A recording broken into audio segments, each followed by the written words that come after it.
मधुबन के बाबा,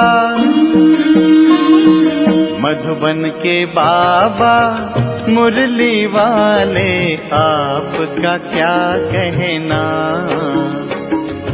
आपका क्या कहना। ओम शांति। आज 19 जुलाई 2021 के साकार मधुर महावाक्य हैं। आज मीठे मीठे बाप दादा बोले, मीठे बच्चे, जीते जी इस शरीर से अलग हो जाओ, अशरीरी बन बाप को याद करो। इसको ही कहा जाता है डेड साइलेंस। बाबा ने कहा कि मीठे बच्चे, जीते जी इस शरीर से अलग हो जाओ, अशरीरी बन बाप को याद करो। इसको ही कहा जाता है डेड साइलेंस। और बाबा आज हमसे प्रश्न पूछ रहे हैं कि तुम बच्चे अभी अपना फाउंडेशन मजबूत कर रहे हो, तो मजबूती किस आधार से आती है? तो बाबा ने उत्तर में हमें बताया कि पवित्रता के आधार से। जितना जितना आत्मा पवित्र अर्थात सच्चा सोना बनती जाती, उतनी मजबूती आती। बाबा अभी स्वराज्य का फाउंडेशन इतना मजबूत डालते हैं जो आधा कल्प उस फाउंडेशन को कोई हिला नहीं सकता। बाबा ने कहा कि तुम्हारे राज्य को कोई छीन ही नहीं सकता, क्योंकि पवित्रता का आधार है ना, तो फाउंडेशन मजबूत है। आज मुरली का गीत है ओम नमः शिवाय। ओम शांति। बाबा कहते हैं मुझे याद करो, अर्थात अशरीरी बनो, अर्थात डेड साइलेंस। जैसे मनुष्य मरते हैं तो डेड साइलेंस हो जाती है। कहते हैं इनका शरीर शांत हो गया, शरीर और आत्मा अलग हो गई, खत्म हो गया। यहाँ भी तुम बच्चे जब बैठते हो तो इसको डेड साइलेंस कहा जाता है। जीते जी अशरीरी बन जाओ, अपने को आत्मा समझो, बाप को याद करो। बाबा कहते तुम जानते हो ये है सच्ची शांति। वो लोग शांति को नहीं जानते, डेड साइलेंस का अर्थ तो जानते ही नहीं। डेड साइलेंस क्यों कहते हैं? क्यों कहते हैं डेड साइलेंस? बाबा कहते हैं वो याद दिलाते हैं कि वह मर गया है, शांत हो गया। तुम भी मर जाओ, तुम भी शांत हो जाओ। बड़े बड़े लोग गांधी की समाधि पर जाते हैं, वहां जाकर कहेंगे डेड साइलेंस अर्थात शांति में बैठो। तुमको भी मालूम है हम आत्मा शांत स्वरूप है, दुनिया को पता ही नहीं। हम अपने स्वरूप में टिक जाते हैं। हमारा स्वधर्म है शांत, हमारी आत्मा शांत स्वरूप है। उनको यह पता ही नहीं, इसलिए शांति मांगते हैं। आत्मा कहती है शांति चाहिए। आत्मा अपने स्वधर्म को भूली हुई है। वास्तव में आत्मा का धर्म ही शांत है, फिर आत्मा क्यों कहती है शांति है? बाबा कहते अशरीरी हो बैठ जाओ। वह तो हट से प्राणायाम चढ़ा देते हैं तो जैसे मर जाते हैं, उनको कहा जाता है आर्टिफिशियल शांति। बाबा कहते तुम बच्चों को तो पता है, क्या पता है हमको? कि हमारा स्वधर्म शांत है।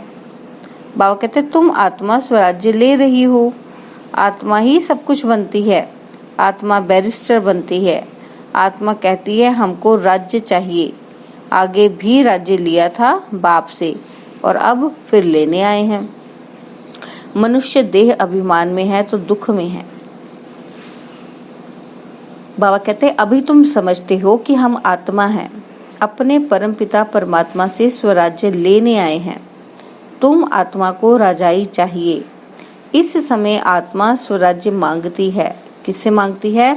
बेहद के बाप से। श्री कृष्ण को तो स्वराज्य था, फिर गुम हो गया। अब बाप आकर तुम आत्माओं को राज्य देते हैं। इसको राजयोग कहा जाता है। परमपिता परमात्मा राजयोग सिखलाते हैं। मनुष्य देह अभिमानी होने के कारण कहते हैं मैं फलाना हूँ, मैं देह को ही समझ लेते हैं।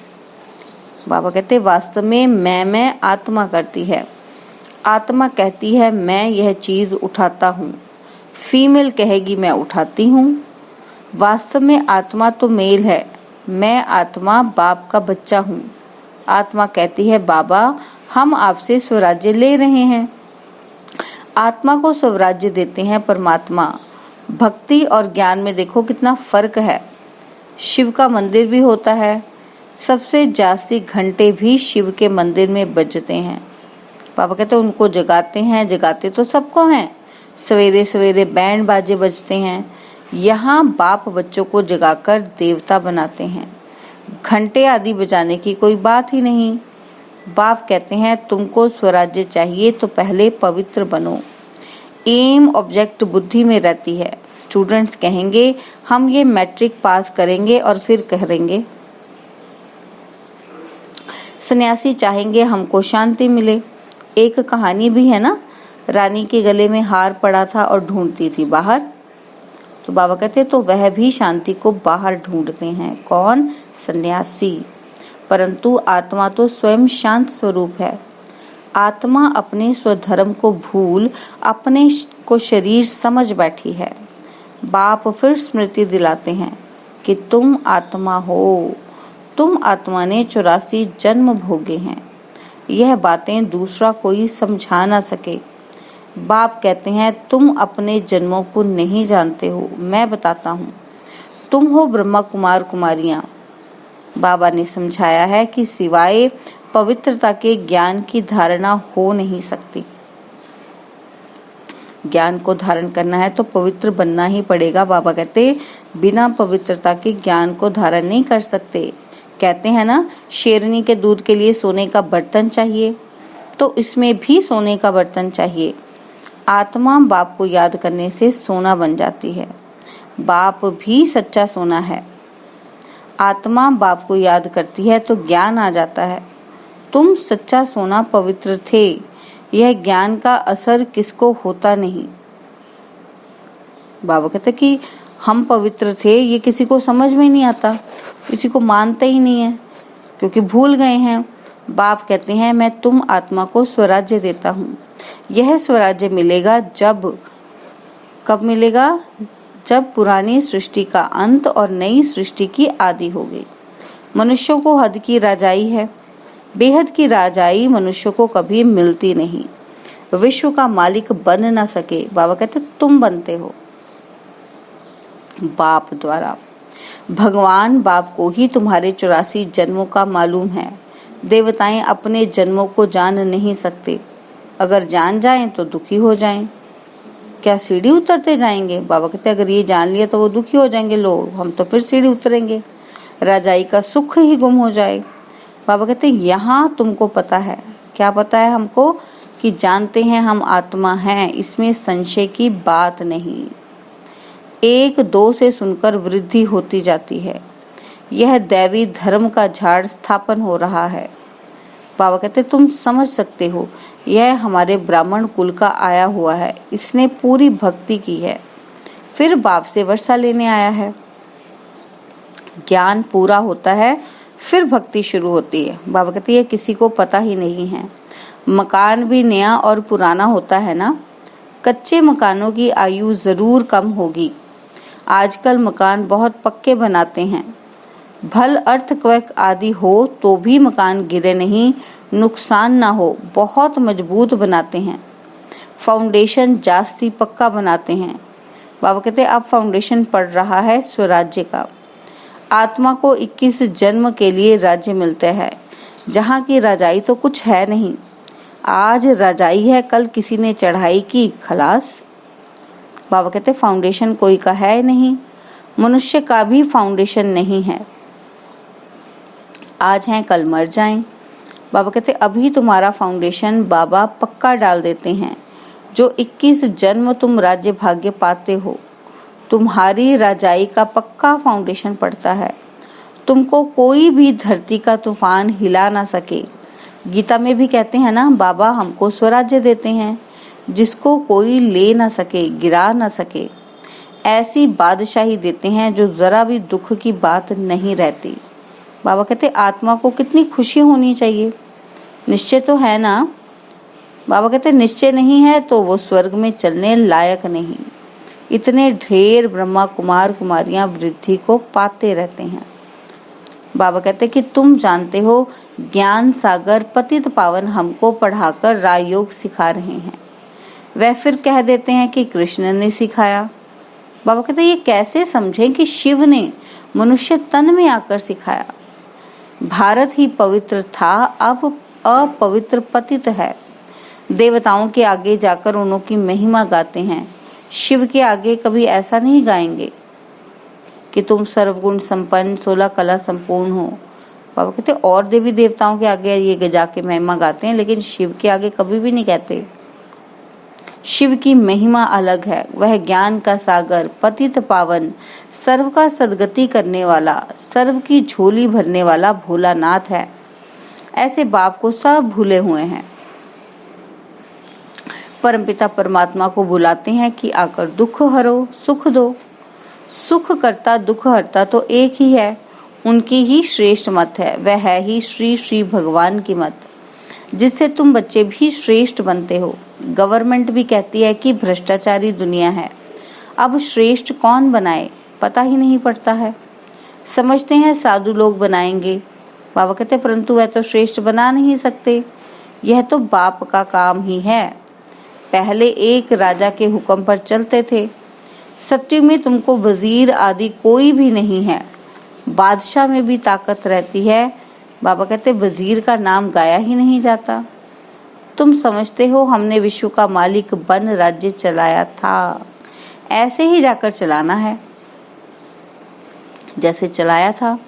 बरोबर सत्युग में लक्ष्मी नारायण का राज्य था ना, हर एक को अपनी अपनी राजधानी मिलेगी, कृष्ण को अपनी राजधानी होगी। बाबा कहते दूसरे भी राजाएं होते हैं ना, कम से कम 8 तो हैं ना, फिर 8 हैं व 108 हैं, आगे चल पता पड़ जाएगा। बाबा कहते ऐसे नहीं कि जो पिछाड़ी में ज्ञान देना है वह अभी देंगे, जो जिएंगे बाप ज्ञान देते रहेंगे, देना ही है। ड्रामा में नूंद है, परमात्मा का अभी पाठ है, यह ज्ञान देने का पाठ अभी नूंदा हुआ है। बाप कहते हैं आगे चल तुम बहुत समझने वाले हो, दिन प्रतिदिन समझाते रहते हैं, यह भी पता चले कि हम वहाँ राजधानी कैसे करते हैं, स्वयंवर कैसे होता है। बाबा कहते तुम ध्यान में जाते हो, बैकुंठ में जाकर देखते भी हो कि कैसे वहाँ सोने के महल हैं, सोना ही सोना है। अपने को पारसपुरी में देखते हो, सोने की ईंटों के मकान बन रहे हैं, समझते हैं थोड़ी ईंटें ले जाएंगे, फिर उतरते हो तो अपने को यहाँ देखते हो। मीरा भी ध्यान में अपने को रास करते कृष्ण के साथ देखती थी। तुम सूक्ष्म वतन में जाते हो, वहाँ हड्डी मांस नहीं होता, फरिश्ते बन जाते हैं। ब्रह्मा का भी सूक्ष्म शरीर देखने में आता है, यही फरिश्ता बन जाते हैं। बाबा कहते तुम बगीचा आदि देखते हो, यहाँ बाप साक्षात्कार कराते हैं। तुम कहते हो बाबा हमको शुभ रस पिलाते हैं, अब सूक्ष्म वतन में तो पिला ना सके। फल फूल बैकुंठ में बड़े फर्स्ट क्लास होते हैं, सूक्ष्म वतन में तो बगीचा ही नहीं होगा। बाबा कहते तुम बताते हो कि बगीचे में गए फिर वहाँ प्रिंस था। बाबा कहते वह तो बैकुंठ हो गया ना, बैकुंठ का वैभव यहाँ मिल ना सके, यहाँ वहाँ तो फर्स्ट क्लास वैभव होते हैं। कहाँ पर? बैकुंठ में। बाप कहते हैं हम तुमको बैकुंठ का मालिक बनाते हैं, यहाँ तो दुख ही दुख है। कोई ऐसा मनुष्य नहीं जो ऐसा ना कहे कि हे भगवान दुख से छुड़ाओ। दुख में ही याद करते हैं। कृष्ण के पुजारी कहेंगे कृष्ण कहो, और हनुमान के पुजारी हनुमान की जय बोलेंगे। यहाँ बाप कहते हैं निरंतर मुझ बाप को याद करो, ऐसा याद करो जो अंत काल कोई की स्मृति ना आए। काशी कलवट खाते थे, उसमें किए हुए पापों की ऐसी महसूसता आती है जैसे जन्म जन्मांतर की सजाएं भोगते हैं। बहुत पाप किए हैं, इसको कहा ही जाता है पाप आत्माओं की दुनिया। आत्मा पापी है, आत्मा ही पाप को बुलाती है। क्या कहती है? हे परमपिता परमात्मा, हे परम धाम के रहने वाले शिव बाबा। बाबा कहते उनका असली नाम तो एक ही है, वह है आत्माओं का बाप। रुद्र के साथ सालीग्राम शब्द शोभता नहीं है, शिव और सालीग्राम शोभता है। शिव का मिट्टी का लिंग बनाते हैं तो सालीग्राम भी बनाते हैं। पतित पावन तो वही है ना, यहाँ यज्ञ भी रचते हैं। भारत सबसे ऊंच है, परंतु देवता धर्म को भूल गए हैं। तुम्हारा आदि सनातन देवी देवता धर्म है, वह तो चला आना चाहिए। हिंदू कोई धर्म थोड़े ही है। बाबा कहते देवता धर्म वाले ही सतो रजो तमो में आते हैं। जब तमो में आ जाते हैं तो अपने को देवता कह नहीं सकते। बाबा कहते वास्तव में हिंदू तो धर्म है ही नहीं। जब तमो प्रधान हो जाते हैं तब आपको अपने आप को हिंदू कहलाने लगते हैं। बाबा कहते तो समझाया जाता है कि तुम देवी देवता बन सकते हो, आकर समझो। तो कह देते फुर्सत कहाँ है। बाप कहते हैं हम तुमको अपना बनाते हैं सुख और शांति का वर्षा देने के लिए। कोई परिवार आपस में इकट्ठे रहते हैं, बहुत प्यार से चलते हैं, सबकी कमाई इकट्ठी होती है, कोई हंगामा नहीं रहता है, परंतु इसको स्वर्ग तो नहीं कहेंगे ना। बाबा कहते हैं सतयुग में एक भी घर में बीमार दुखी होते नहीं हैं। नाम ही है स्वर्ग, वहाँ सब सुखी रहते हैं। बाप से तुम सदा सुख का वर्षा लेने आए हो, तुमको ज्ञान मिला है। कहते हैं बाबा आप पतित पावन हो, हमको भी पावन बनाओ। बाप के साथ तुम बच्चे भी खुदाई खिदमतगार हो। अच्छा, मीठे मीठे सिकिल दिए बच्चों प्रति माता पिता बाप दादा का याद प्यार और गुड मॉर्निंग। रूहानी बाप की रूहानी बच्चों को नमस्ते। हम रूहानी बच्चों की रूहानी बाप दादाजी को दिलवा जान सिकवा प्रेम से नमस्ते। ओम शांति। प्यारे बाबा, मीठे बाबा, मेरे बाबा, शुक्रिया बाबा, शुक्रिया बाबा, शुक्रिया बाबा। धारणा के लिए मुख्य सार है। पहला पॉइंट है स्वराज्य लेने के लिए पवित्रता का फाउंडेशन अभी से मजबूत करना है। जैसे बाप पतित पावन है, ऐसे बाप समान पावन बनना है। और सेकंड पॉइंट है अपने शांत स्वधर्म में स्थित रहना है। जितना हो सके देह अभिमान छोड़ देही अभिमानी रहना है। डेड साइलेंस अर्थात अशरीरी रहने का अभ्यास करना है। और बाबा ने हमको वरदान दिया है अपने अनादि आदि स्वरूप की स्मृति से निर्बंधन बनने और बनाने वाले मर जीवा भव। अपने अनादि आदि स्वरूप की स्मृति से निर्बंधन बनने और बनाने वाले मरजीवा भव। जैसे बाप लोन लेता है, बंधन में नहीं आता, ऐसे आप मरजीवा जन्म वाले बच्चे शरीर के संस्कारों के स्वभाव के बंधनों से मुक्त बनो। जब चाहे वैसे संस्कार अपने बना लो। जैसे बाप निर्बंधन है, ऐसे निर्बंधन बनो। मूल वतन की स्थिति में स्थित होकर फिर नीचे आओ। अपने अनादि आदि स्वरूप की स्मृति में रहो। अवतरित हुई आत्मा समझकर कर्म करो तो और भी आपको फॉलो करेंगे। अपने आप को क्या समझो कि मैं आत्मा अवतरित हुई हूँ। तो बाबा कहते फिर और भी आपको फॉलो करेंगे। अवतरित आत्मा समझकर कर्म करेंगे तो दूसरे को भी आत्मा समझेंगे, तो इससे दूसरी आत्मा पर उस चीज़ का प्रभाव पड़ेगा, तो वो आपको फॉलो करेंगे। स्लोगन है याद की वृत्ति से वायुमंडल को पावरफुल बनाना, यही मनसा सेवा है।